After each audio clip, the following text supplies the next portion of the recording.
Google AI data centre. దీని గురించి మాట్లాడితే ఆన్లైన్ లోంచి క్రియేటర్స్ వీడియోస్ మూవ్ అయిపోతున్నాయి. అసలు ఏం జరుగుతుంది, ఈ అపోజిషన్ ఏంటి, ప్రొటెస్ట్లు ఎందుకు చేస్తున్నారు ఆన్లైన్ లోని, పెటిషన్స్ ఏంటి అంటే నేను క్లియర్ గా చెప్తాను మేడం.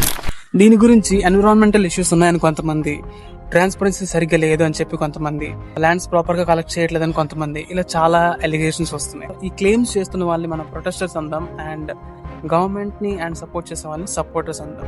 స్ట్రక్చరల్ గా మాట్లాడుకుంటే ఫస్ట్ ప్రొటెస్టర్స్ ఏం చెప్తున్నారంటే, point number 1 categorisation. Normal project కట్టే కేటగిరీలోని ఈ ప్రాజెక్ట్ ని పెట్టి ప్రాపర్ ఎన్విరాన్మెంటల్ అసెస్మెంట్స్ అనేవి జరగలేదని చెప్పి చెప్తున్నారు. సపోర్టర్స్ మాత్రం లేదు, అన్ని సక్రమంగానే జరిగాయి, ఏ లెవెల్లో పెట్టాలో ఆ లెవెల్లోనే పెట్టి మేము ప్రాపర్ ఎన్విరాన్మెంటల్ టెస్ట్ చేయాల్సినంత మేము చేసామని చెప్పి వీళ్ళు చెప్తున్నారు.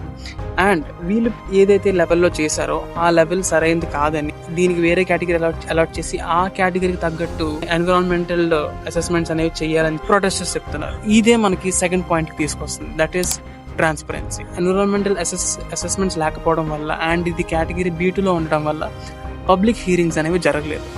సో ట్రాన్స్పరెన్సీ గురించి అండ్ లోకల్ పీపుల్ ఎవరైతే ఉన్నారో వాళ్ళకి ఏమైనా క్వశ్చన్స్ ఉన్నా సరే, వాళ్ళకి ఏమైనా కన్సర్న్స్ ఉన్నా సరే ఎక్స్ప్రెస్ చేయడానికి ఛాన్స్ అనేది దొరకలేదు. సో ఏం జరుగుతుంది అనేది ఎవరికి తెలియదు.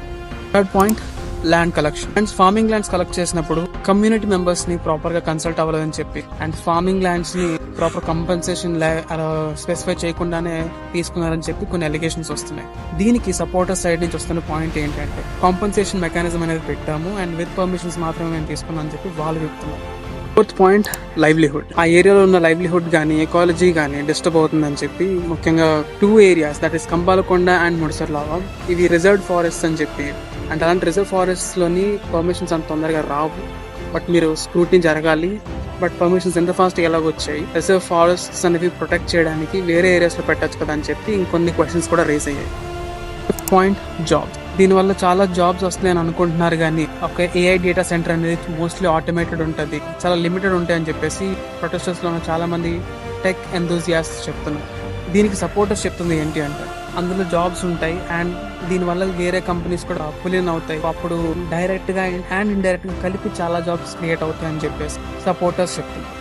Sixth and another major point, environmental resources. Data centres కి వాటర్ అనేది చాలా ఎక్కువలో కావాలని చెప్పి, అండ్ దీనికి ఎంతైతే రిక్వైర్ అవుతుందో దానికన్నా తక్కువ మెన్షన్ చేశారు మనకి యాక్చువల్గా, బట్ దీనికి వాళ్ళు చెప్పిన దానికన్నా ఎక్కువ రిక్వైర్ అవుతుంది. అండ్ దీనివల్ల వైజాగ్ లో వాటర్ స్కేర్సిటీ వస్తుంది అండ్ ఆల్రెడీ వైజాగ్ లో ఇప్పటికే గ్రౌండ్ వాటర్ తగ్గిపోతుంది. సో ఇలాంటి టైంలో ఇది అలాట్ చేయడం మంచిది కాదు అని చెప్పి చెప్తున్నారు. దీనికి సపోర్టర్స్ చెప్తుంది ఏంటంటే, ఇక్కడ కూలింగ్ సిస్టమ్ కోసం గూగుల్ చెప్తుంది మేము స్టార్టింగ్ లో ప్రైమరీగా ఎయిర్ కూలింగ్ యూజ్ చేస్తామని, తర్వాత డీసాలినేషన్ ప్లాంట్స్ పెడుతున్నాం, సో సాల్ట్ వాటర్ ని డీసాలినేట్ చేసి అవి యూజ్ చేస్తామని చెప్పి చెప్తున్నారు. అండ్ ఇంకో సెట్ ఆఫ్ క్లెయిమ్స్ ఏమొస్తున్నాయంటే, పోలవరం ప్రాజెక్ట్, ఈ project data centre project first phase start అయ్యే టైం కి పోలవరం కంప్లీట్ అవుతుంది అండ్ ఆ వాటర్ ని ఇటు రీడైరెక్ట్ చేస్తాము అండ్ ఆ వాటర్ దీనికి సరిపోతుంది అని చెప్పి చెప్తున్నారు.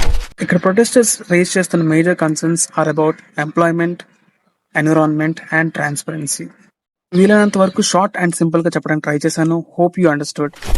పర్సనల్ ఒపీనియన్ ఏం పెట్టకుండా న్యూట్రల్ గా మాట్లాడడానికి ట్రై చేశాను. అసలు మీరేమనుకుంటున్నారు, ఇది ఈ సైడ్ కరెక్ట్ గా ఉందా, ఈ సైడ్ కరెక్ట్ గా ఉందా, or is there anything in between? అసలు మీరు ఇటువైపు ఆలోచిస్తున్నారు, వాట్ డూ యూ థింక్?